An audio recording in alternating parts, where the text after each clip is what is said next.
Alright, Gamer Bears, it is time for a new edition of Unused Content and Games, and as you can see, today we have Xenoblade Chronicles 3, an unused content in said game. So, let us begin by reading this little part over here for a PC shader. But before we truly begin, if you enjoy hearing about unused content in gaming, I do things like this all the time. If you enjoy this video at any point in time, please consider subscribing to the channel so free and you can always change your mind later.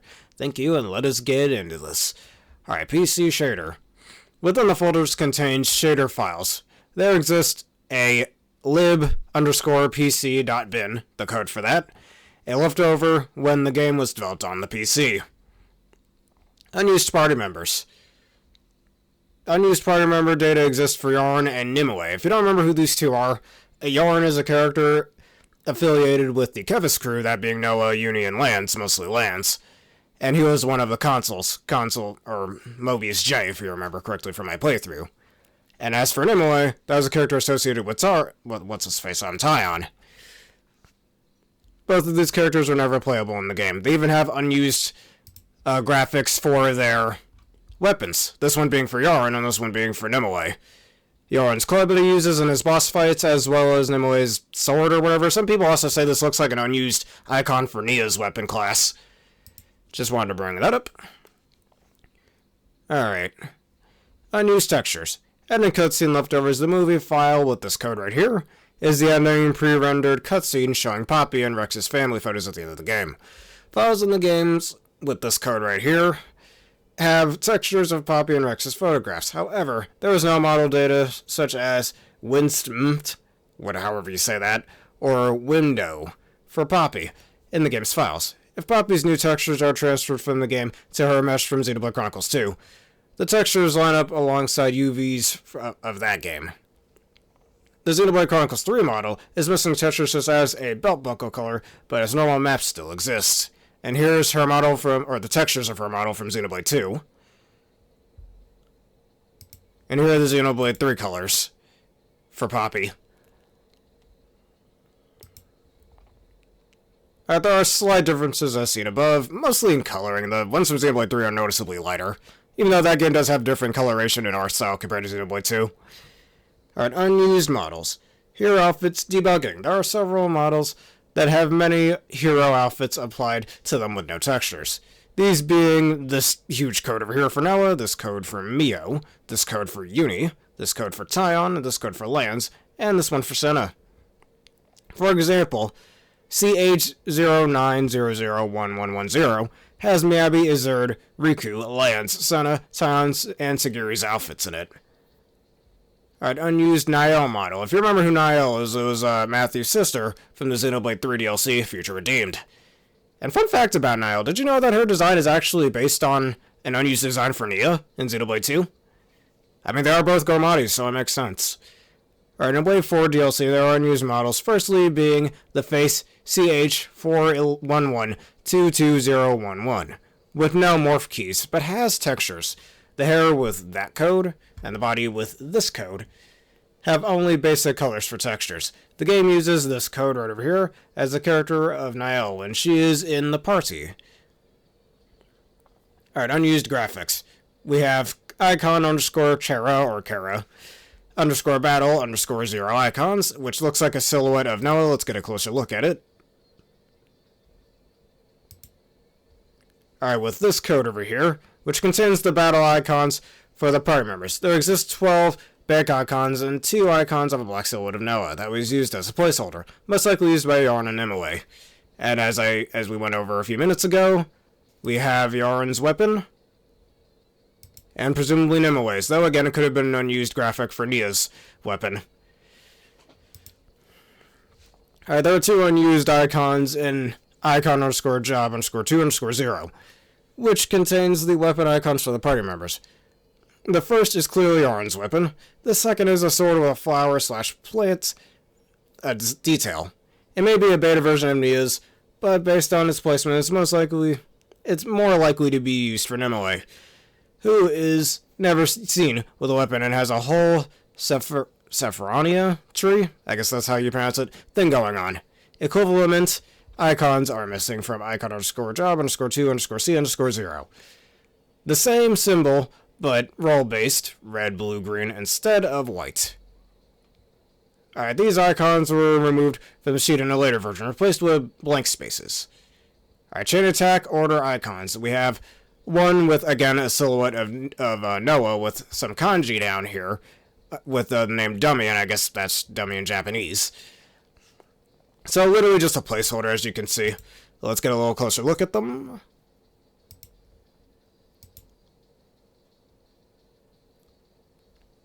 And now, you all remember Mwamba, right, at the very beginning of the game, who was fighting alongside Noah, Uni, and Lance?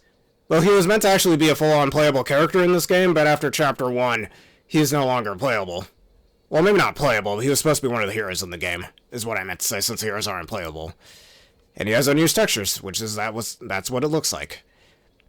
Like the others above, Yarn and Nimue also have a dummy chain attack order image, which this suggests that neither Yarn or Nimue had ever had a made portrait for them, since later on in development they were scrapped for being playable heroes.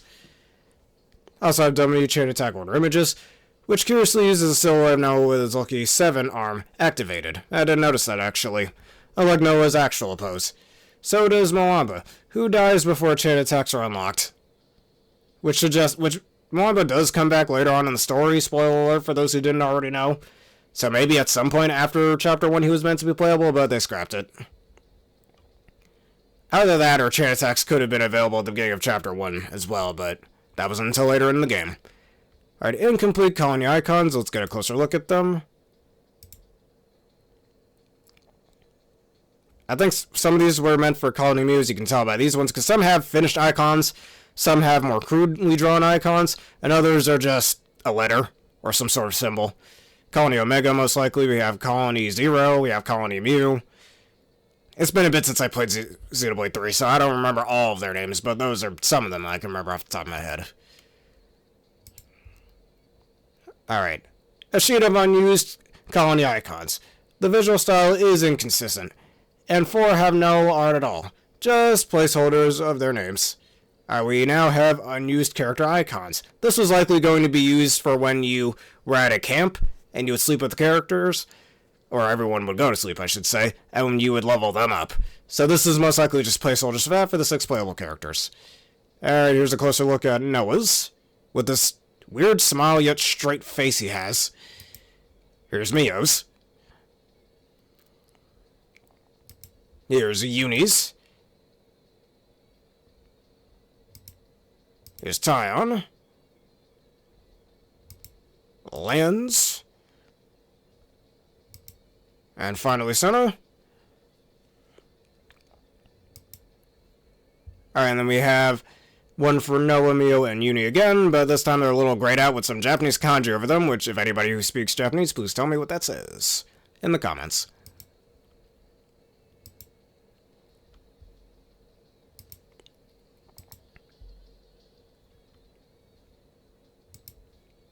Alright, a set of non-unused icons labeled with this big-ass code over here to this other code over here. The latter 3 have the Japanese text or talent. Well, never mind. Got my answer right over there. Alright, debug screenshots. Screenshots of a debug build of an earlier revision of the game. Here we have the early cutscene when the Agnian crew joins the Kavesi crew, and they're all about to change their outfits. It's noticeably a bit darker in the final version. I mean, especially Senna. She looks a little darker here. Alright, here's another image of Lance and Tyon protecting everybody. And finally, another early image. Notice Mio's weapon. It's a little different than it is in the final version, where it's more of like a grayish color than a white color. And Senna's weapon looks a little different, too. And our color of the glow of the Agnes weapons are light blue, or blue light instead of yellow. Mio's weapon model is completely different compared to the final, and the Ouroboros symbols aren't on the weapons, which was likely added later on. Our rest spot, floor, layout, debug. And here's what the texture would have looked like, or some sort of texture map. And I guess these little camera symbols might have been where the game would have placed the camera to display to the player. And here's the 3D models of them for the resting areas that we mentioned earlier, with those unused portraits. Now, you sleeping with the characters, please don't take that out of context. Probably should apologize about that, but whatever. There are several models that have floor plans for various things to be happening at rest spots. Yeah, I guess to depict many different events for the different characters like we see in the final game. Our discussion thumbnail, debug text, which this book icon is most likely an early version of Mio's diary. That's my guess of what it is. Which in of itself is a reference to Bridget's diary from Xenoblade 2, but that's a discussion for another day. Alright, camp discussion images have a lot of dead space outside of what's ever visible in-game. This one of a book contains what's obviously debug text. And definitely some text texture on here. And this code over here that I'm not going to try to read. Alright, dummy event thumbnail.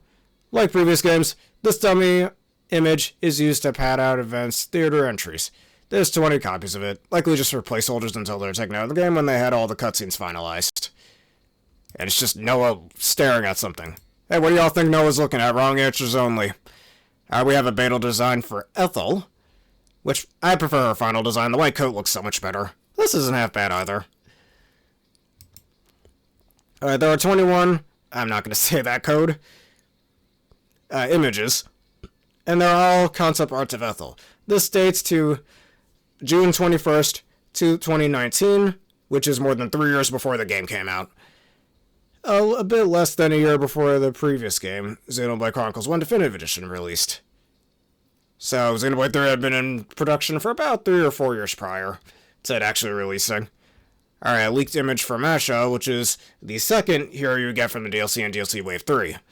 In the Eno update, DLC 2, a couple of icons of Masha from Xenoblade 3, or from DLC 3, were leaked. The above image is the full art, while the other images, e.g. an NPC icon, are shrunk/cropped versions of the same. Masha's design seems essentially unchanged from the final version, and here's what it looks like. A lot of people say she kind of looks like a Xenoblade 2 blade, and I can see it. It's got a lot of Xenoblade 2 energy there. Alright, we have here an unused test map. So again, just obviously taken out of the game once they finalized all the movements of the characters and interacting with the world and whatnot, and all the textures and all where the enemy placements were, all that stuff.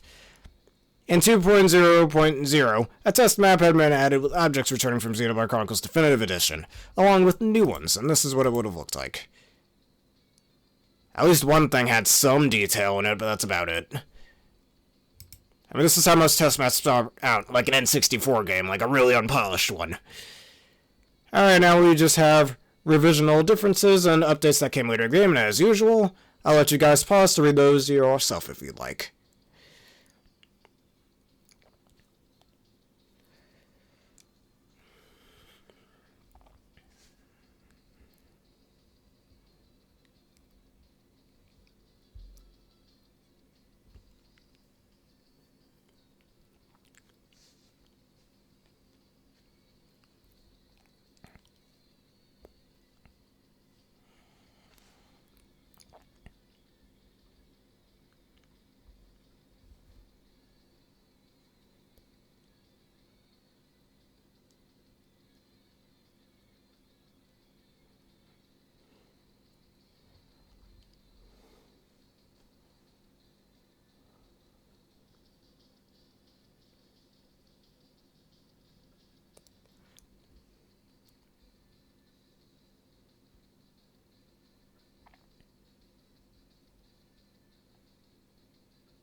Alright, with that being said, now we're going to go on over to Xenoblade Chronicles fandom.com, and there are a few other things we can talk about.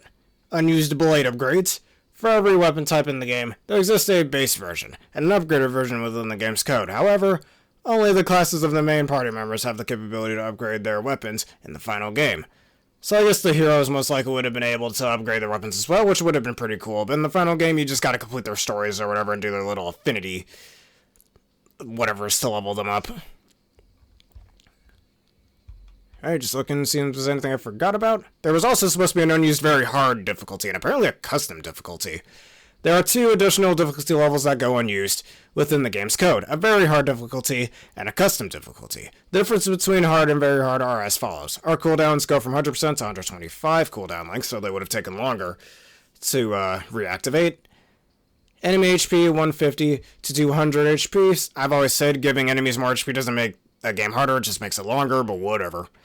Enemy debuff durations, going from 150% to 200%, so they would have recovered from said debuffs much faster. Duration of enemy debuffs. Chain attack gauge buildup. From 75% to 50%, so it would have built up much slower. Buildup of chain attack gauge. Talent art buildup. From 75% to 50%, speed of talent art buildup, so again it would have been much slower. Healing power multiplier from 75% to 50%, so healing power would have been significantly lower, though from my experience the healing power was kind of anyways, unless I was using a healer. Interlink level buildup speed. From 75 to 50% speed of interlink buildup. Alright, all other parameters between difficulties that remain unchanged are matched with the hard difficulty. Additionally, there is a Rage Strike mechanic that only exists within the very hard and custom difficulties, and would work similarly to the ones present in Xenoblade Chronicles 2 Bringer of Chaos difficulty, which we can talk about that another day. The custom difficulty allows for all parameters to be set between 25% and 250%, and the ability to turn on or off the previously mentioned Rage mechanic. Alright, we already went over those icons, now we have unused affinity chain icons. Or affinity chart icons, excuse me. There exist unused affinity chart icons for 3 unnamed characters who don't appear on the affinity chart. There are also unused icons for Riku, Manana, the Nopon Archsage, the Avenger, and Console F, who never appear on the affinity charts, so clearly they were originally intended to. There are incomplete icons for each of the colonies. Here's what Riku's looks like. Then we have Manana's. Then we have the Archsage. This guy, or Avenger apparently is his name, Console F. The guy who has a seashell on his head. An unused soldier. An unused Nopon. Maybe he was supposed to be a merchant of some sort, judging by the bag he has. And this other random guy. I call him Scott, he looks like a Scot. Anyways. Alright, we already went over those earlier. Here's more unused leaks for Masha.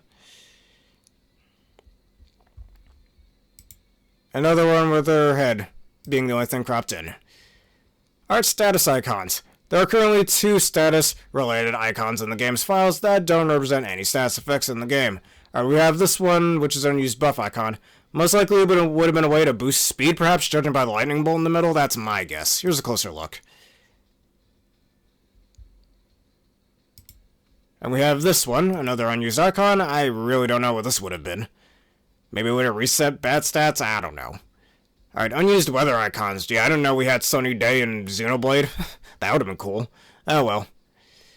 Anyways, weather icons. There's a weather icon in the game's files that does not correspond to any weather conditions seen in the game. However, due to a bug, this icon can appear during Chapter 5 with weather that is only present during the final cutscene of Chapter 5. It's been fun, Noah. So clearly that would cause, that would be a glitch where it would show up, I guess, during that cutscene. Spoiler alert when Mio seemingly dies. Then again, at the time of recording this game's been out for 2.5 years, so at this point, is it really a spoiler? Anyways. Alright, event theater thumbnail. Like what we mentioned earlier with this placeholder thumbnail right over here, we have some other ones. This one with Lands in Uni. Another one with Lands in Uni, but with a different background. We have Chris and Noah with this one. And this one with Sagiri and her console. I forgot that one's name, I'll be honest. Anyways, there are several theater event thumbnails that do not appear in-game. 2 of the unused thumbnails are from the cutscenes Homecoming Commences, A, and Homecoming Commences, B. But the actual thumbnails used are completely different. There's also an unused thumbnail featuring Chris and Noah. One thumbnail is from a cutscene in Sagiri's hero quest in Humanity, which occurs between the cutscene The Husk of Number 4 and Sagiri's Inner Turmoil. But the cutscene itself does not appear in the event theater for unknown reasons. There's also an image of Noah which appears duplicated several times and is used as a placeholder image. Honestly, I feel like this could have been used as a sort of Xenoblade-related meme, but whatever.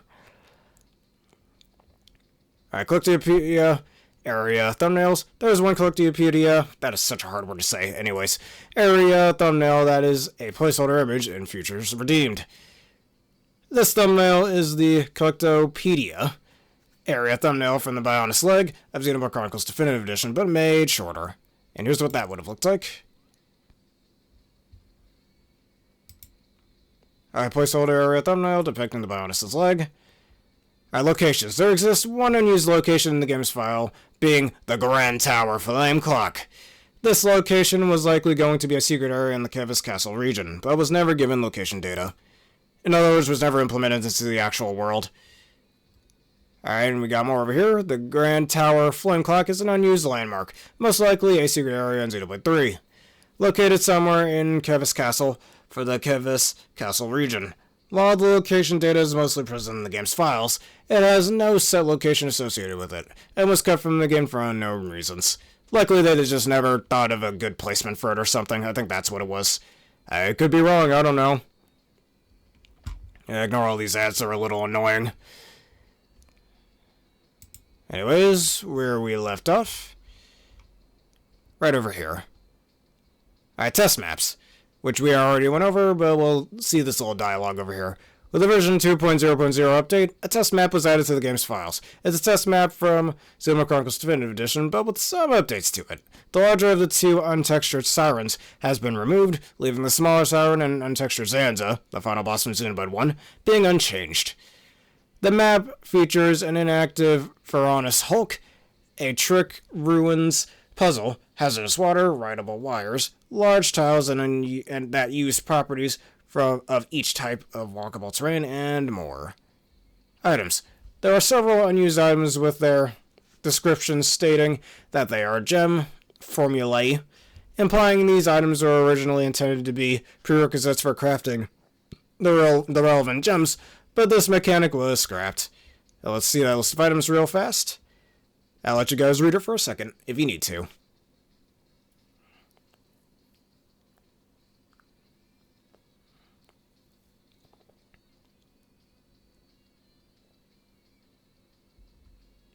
Alrighty. And now, Future Redeemed Early Data.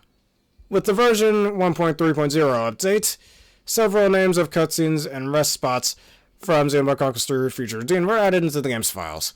While most were included in the expansion's release, the names of the 2 rest spots and 3 cutscenes were changed. Rest spots, Ragul Bridge South Camp, Ragul Bridge Camp, Old City Street Camp, Ancient Rooftop Camp. And then we got Event Theater, The Relics, and Remains. I guess that's what the names they were changed to. Whatever happens, Matthew's Promise. And Friends, High Time for a Break. Now there's one other thing I'd like to mention before ending off this video. That being that there's also a lot of unused voice clips in the game for the various characters in this game, but I'm going to leave a link in the description below for some videos on those so you can hear the voice clips for yourselves.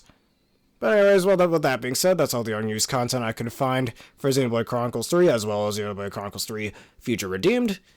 If y'all enjoyed this and you want to see more, please leave a like, comment, and subscribe. And usually, like I always do for these videos, the question of the day is, what unused content did we go over would you would have liked to see in the final game?